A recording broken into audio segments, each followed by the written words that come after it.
अस्सलाम वालेकुम, I am Sobia Saad from reporter 24 HD। और आज की जो हमारी पहली खबर है वो ये है कि आयरलैंड में अंडरग्राउंड ट्रेन चलेगी और इस बारे में ट्रांसपोर्ट मिनिस्ट्री और बाकी की जो सेटिंग होल्डर्स के दरमियान मुलाकातों का सिलसिला जारी हो गया है, जिसमें प्रोजेक्ट और दीगर अवामिल पर बातचीत जारी है। वाज़ेह रहे कि ये मनसूबा पहले भी ज़ेर अमल आया था, लेकिन रीसेशन की वजह से 2008 में इसे बंद करना पड़ा।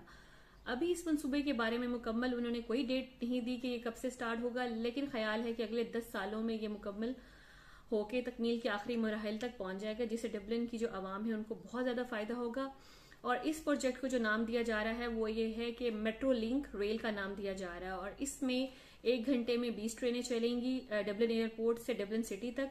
और इसकी जो कॉस्ट बताई जा रही है वो है 23 बिलियन और इसको आयरिश इकोनॉमी को जो इसमें फायदा होगा वो 13.7 बिलियन बताया जा रहा है।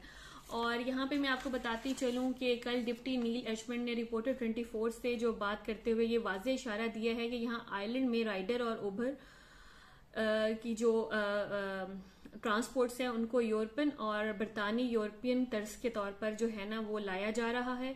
और इसके साथ साथ रिपोर्टर 24 की दरखास्त पे इन्होंने ये भी कहा कि हम टैक्सी की जो प्लेट्स हैं वो दोबारा खोलने की कोशिश करेंगे। ये बहुत ही गुड न्यूज़ है टैक्सी ड्राइवर्स के लिए।